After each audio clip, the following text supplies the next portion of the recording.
ये रहस्य सबकी समझ में जल्दी नहीं आता। या रहस्य रघुनाथ कर बेग न जाने कोई, और जो जाने रघुपति कृपा, सब छाती चौड़ी करके घूमोगे। मान लीजिए पक्का अभी इसी क्षण आप ऐसे आनंदित हो जाएंगे अगर ये बात मान लेंगे ना, ये बात बन गई।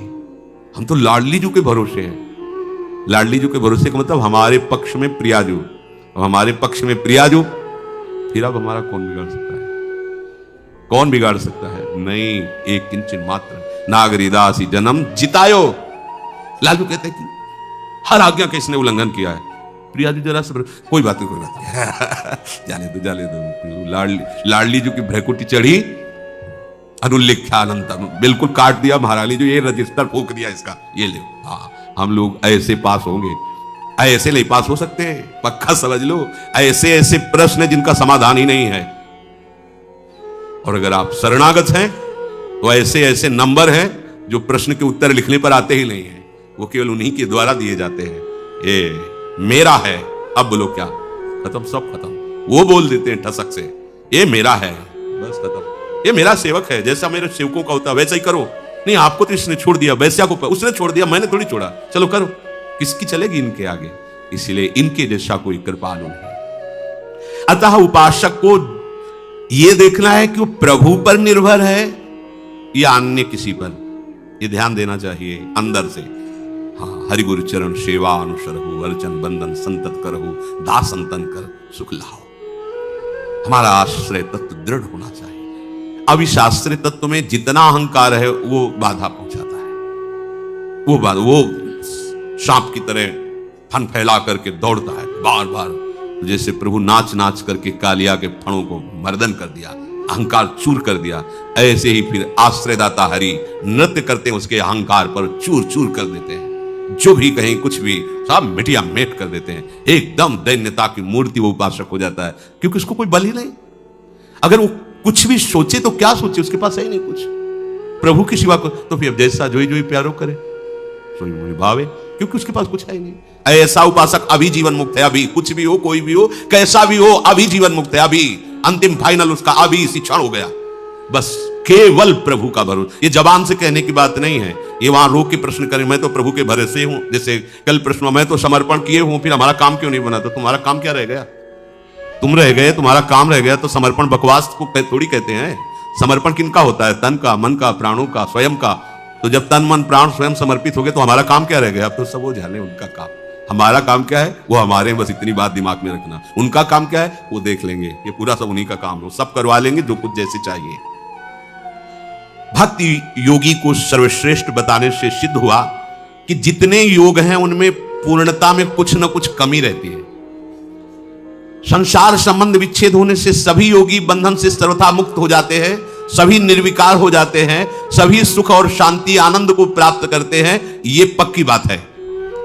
परंतु जो प्रभु का अनन्य आश्रय लेकर भजन करता है उसमें और इन सब में अंतर है।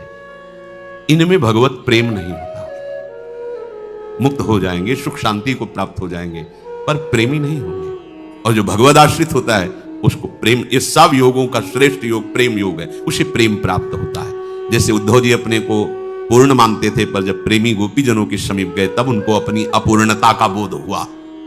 ऐसे ही जितने भी योग हैं, यहां जो वर्णन किया जा रहा है कि वो निर्विकार हैं, वो मुक्त हो जाएंगे, सुख मिलेगी, शांति मिलेगी, आनंद का अखंड अनुभव होगा, सब ठीक है, पर वो प्रेमी नहीं कहे जाएंगे। ये पूर्णता अनन्य भाव से भगवत भजन करने में ही होती है।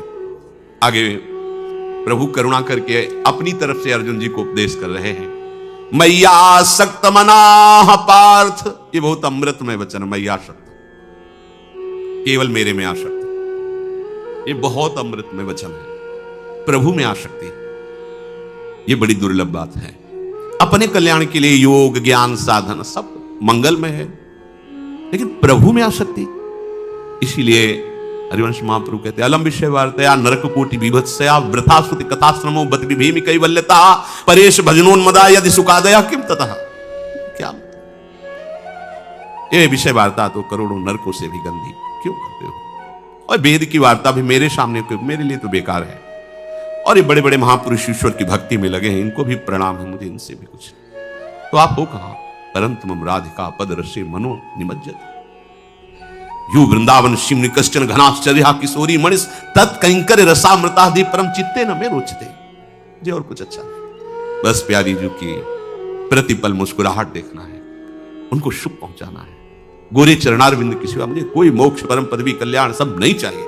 ये बात, ये सब अपने कल्याण के लिए है, योग ज्ञान वैराग्य। और ये क्या है? ये ऐसी प्रेमावस्था प्रदान करती है भक्ति जिसमें प्रिया प्रीतम के सुख में निमग्न रहना। प्रिया प्रीतम को सुखी देखकर लाल ललना मिली तो हियो शिलावत हो। यह है मैया आसक्त, केवल मेरे में आसक्त। ये दुर्लभ पद है, दुर्लभ पद, केवल मेरे में आसक्त। कोई तत्व ज्ञान में, कोई योग में, कोई अमुक अमुक अमुक अमुक, किस लिए? परम कल्याण हो जाएगा, सिद्ध हो जाऊंगा, मोक्ष पदवी मिलेगी, दुख निवृत्ति हो जाएगी, इसी में सब। और यहां मैया आसक्त, मुझे कोटि कोटि नरक भोगने पड़े तो परवाह नहीं, पर प्यारे तुम हमारे नेत्रों से ओझल मत होना। तुम्हारी मंद मंद मुस्कुराहट हमारे हृदय में, हमारे नेत्रों में बसी रहे। नरक को भोगवाओ, कोई बात नहीं। नारके परमे पदे थवा, मुझे इनसे कोई मतलब नहीं। नरक स्वर्ग अपवर्ग आस नहीं, त्रास है। परमार्थ व्यवहार बनो कि ना बनो, सुख दुख भुगते दे, कोई परवाह नहीं। ये देखो, ये है मैया आसक्त, मेरे में आसक्त।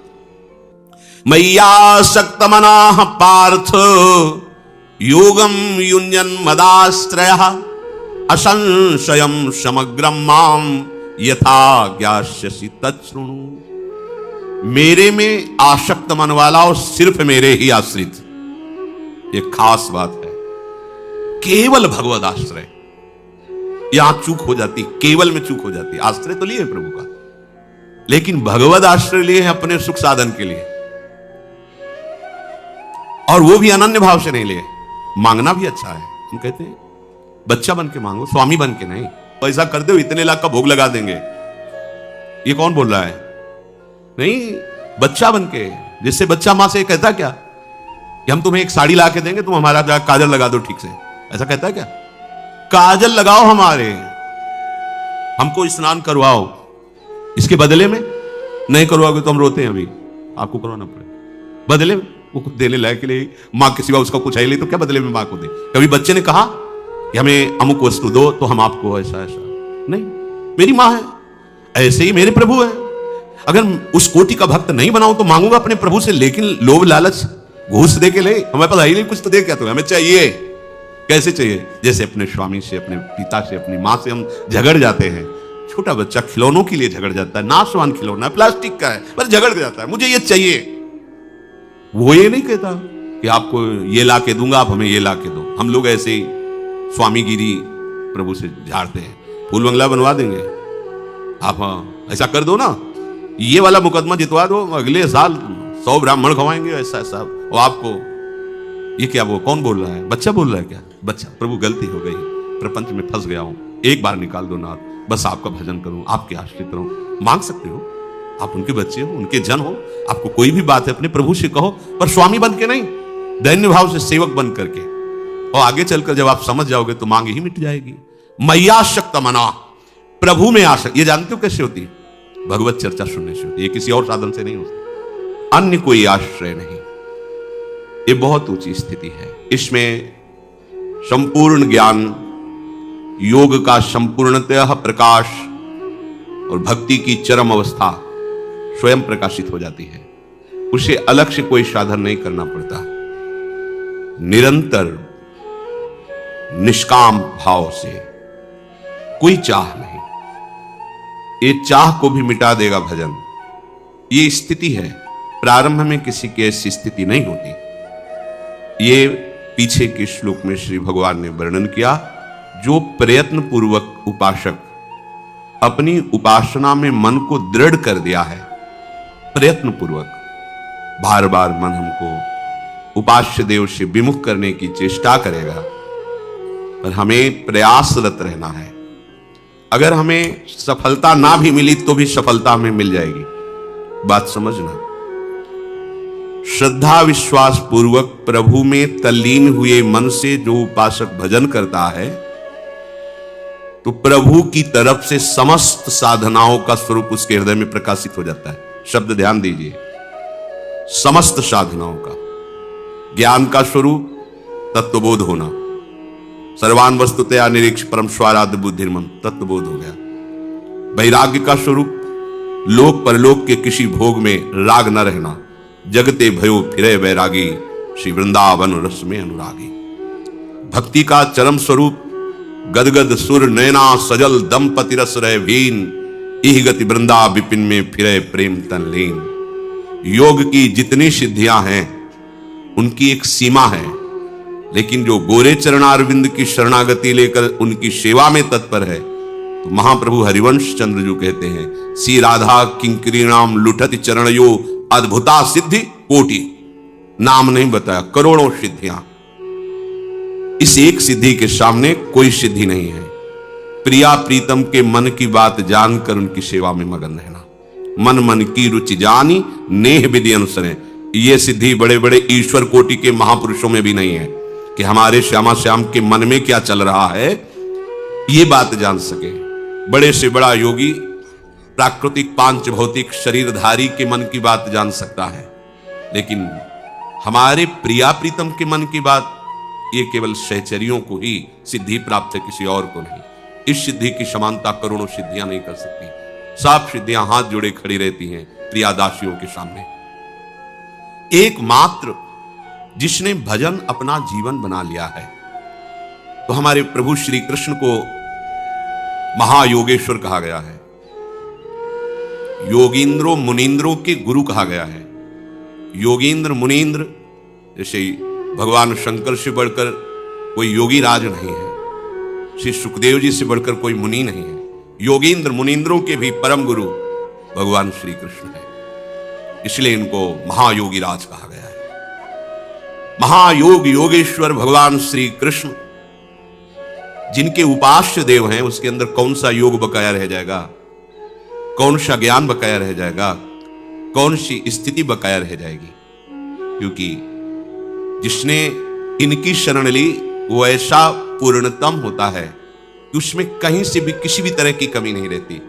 कि भक्त तो हैं पर इनको ज्ञान नहीं है, भक्त तो हैं पर इनका वैराग्य। वैराग्य का तात्पर्य कपड़ा उतार के घूमना नहीं है, वैराग्य का तात्पर्य शरीर का ही राग नष्ट हो जाना। अब ये कैसे जानोगे भाई? कपड़ा उतार कर फटे पुराने कपड़े पहने तो दिखाई दे रहा है, लेकिन उसने स्थूल सूक्ष्म कारण तीनों शरीरों का राग ही त्याग दिया, ये कैसे जानोगे?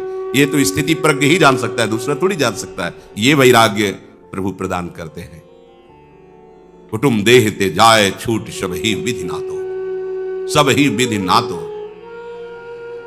ये प्रभु का आश्रय और स्मरण। प्रभु कह रहे हैं मेरा भक्त युक्ततम होता है, सबसे श्रेष्ठ होता है। जो ऐसा भक्त होता है उसे योग भ्रष्ट होना ही नहीं पड़ता है। पीछे जो चर्चा हुई कि अंतिम समय भगवत स्मृति नहीं हुई, किसी वासना का आदर हुआ या कुछ हुआ, वो अभी भक्ति की भावना में नहीं उतर पाया, तब ऐसा हुआ है। अगर वो पूर्ण भगवत आश्रय लेकर के भजन की ऐसी शैली जिसमें अन्य कहीं कोई मिलावट नहीं है, तो बड़े महिमा की बात कह रहे हैं कि किसी भी कारण से उसका मन अंतिम समय प्रभु से हट गया, अत्यंत पीड़ा या किसी भी कारण से, उसे योग भ्रष्ट नहीं होने देंगे। ये बात देखेंगे। ये केवल बात उसी के लिए जिसने अन्य साधन का, अन्य का कहीं कोई भरोसा आशा स्थान नहीं है, जिसे थोड़ा भी अपने पुरुषार्थ का बल है, साधना का बल है, अपनी साधना पर विश्वास है, अपनी जितेंद्रियता पर अभिमान है, तो ऐसे के योग भ्रष्ट होने में चांस है। लेकिन जिसने केवल भगवान का भरोसा, केवल प्रभु का बल, केवल प्रभु ही अपने हैं ऐसा माना है, और अंतिम समय उसका मन हट गया किसी भी कारण से, तो कह रहे हैं कि अत्यंत पीड़ा या बेहोशी या किसी भी कारण से वो प्रभु को भूल गया, अंतिम फाइनल होता है। अगर आप भूल गए जो चिंतन होगा वहीं जाओगे, पर इसका ऐसा नहीं होगा। एक खास बात, उस समय स्वयं प्रभु उसकी स्मृति के रूप में जागृत हो जाते हैं। वो भूल गया और भगवान जागृत हो गए। ये देखो खास बात, ततस्तम म्रियमाणम तु काष्ठ पाषाण सन्निभम अहम स्मरामि मद्भक्तम नयामि परमाम गतिम। अब उसकी स्थिति अंतिम समय भयानक कष्ट है या किसी भी कारण से पत्थर की तरह हो गई, काष्ठ की तरह, कोई चिंतन नहीं बन रहा, कोई अंधकार छाया हुआ है। उस भक्त का मैं स्मरण बनता हूं, अहम स्मरा, भगवान स्मृत होने लगे, उनका रूप, उनका नाम। अब वो नहीं है, वो नहीं कर पा रहा कुछ। उसको उस समय जो गति प्राप्त होती है वो किसी बड़े बड़े योगियों को भी नहीं प्राप्त होती। ये चमत्कार है भगवद आश्रय का। प्रसन्न हो जाना चाहिए बात सुनकर। हमें अंतिम का भी कोई भय नहीं रह गया। अगर हमारी ऐसी कोई परिस्थिति स्थिति काष्ठ और पत्थर की तरह हृदय हो गया, कुछ स्फुरण ही नहीं हो रहा, भगवान को भी भूल गए, उस समय प्रभु अपने रूप को प्रकाशित करते हैं, अपने नाम को, अपनी स्मृति को प्रदान करते। भगवान स्मृति रूप से स्फुरित होते हैं। ततस्तम म्रियमाणम तो काष्ठ पाषाण सन्निभम अहम स्मरामि मदभक्तम नयामि परमाम गतिम। वो ऐसी परम गति को प्राप्त होता है, दूसरा नहीं प्राप्त कर सकता। उस समय भगवान उसका स्मरण बन जाते हैं। कफवातादि दोषेण मदभक्तो नचमाम स्मरेत तस्य स्मराम्य हम नोचेत कृतज्ञो नास्ति मत्परः। जिसने जीवन भर मेरा आश्रय लेकर के भजन करने का प्रयत्न किया है, वो अंतिम समय कफ वात आदि के बढ़ जाने से वो मेरा स्मरण मृत्यु के समय नहीं कर पा रहा है, तो मैं स्वयं उसका स्मरण करता हूं, मैं स्वयं उसकी स्मृति के रूप में जागृत हो जाता हूं। यदि मैं ऐसा ना करूं तो मेरे से बढ़कर कृतज्ञ कोई नहीं हो सकता, क्योंकि उसने मेरा आश्रय लिया है। बात बन गई। भगवान सत्यनारायण कहे गए। सत्संग में कई बार कहा है कि परिहास में भी कभी झूठ नहीं बोलते। प्रभु के श्रीमुख से जो भी निकलता सत्य, जो भी आचरण परम सत्य। तुम अपनी कल्पना से आरोप कर सकते हो, मायाकृत बुद्धि से, पर जब उस रहस्य को जानोगे तो आपको भी अनुभव में आएगा कितने कृपालु प्रभु है। ये बात बहुत आनंद प्रदान करने वाली है कि हम हो सकता है किसी भी परिस्थिति में उनको भूल जाए, हो सकता है, दुरंत माया है। प्रभु कह रहे हैं कि मैं बड़ा कृतज्ञ होऊंगा, दोषी माना जाऊंगा कि मेरा होते हुए उसकी दुर्गति हो। पीछे जो चर्चाएं हुई, भजन है भगवान का, पर भरोसा अपने साधन का है। खास बात समझना, इसके ऊपर वर्णन किया है, जिसको थोड़ा भी अपने बल का भरोसा है, अपने पुरुषार्थ का, साधना का, जितेंद्रियता का, सदाचार का, मैं बड़ा तपस्वी हूं, मैं ज्ञानी हूं, मैं ध्यानी हूं, मैं भजनानंदी हूं, है भजन, पर अपना थोड़ा सा बल लिए हुए, ये चूक हो जाएगी, योग भ्रष्ट हो जाएगा। अगर योग भ्रष्ट होता है तो अगला जन्म होगा। लेकिन जिसने केवल प्रभु का सहारा लिया है, सब साधन हो रहे हैं पर भरोसा हमें साधन का नहीं है। कई बार सत्संग में कहा, हाथ टूट जाए तो कैसे माला चलेगा, पैर टूट जाए ये सब नाशवान है, कैसे परिक्रमा होगी। हम किसका भरोसा करें? केवल प्रिया प्रीतम का। हमारे साधन क्या है? प्रिया प्रीतम। जो बन रहा है जय हो, नहीं बन रहा तो जय हो, हम आपके हैं। हमारी कराह पड़े पड़े आपको ही पुकारेगी, राधा राधा।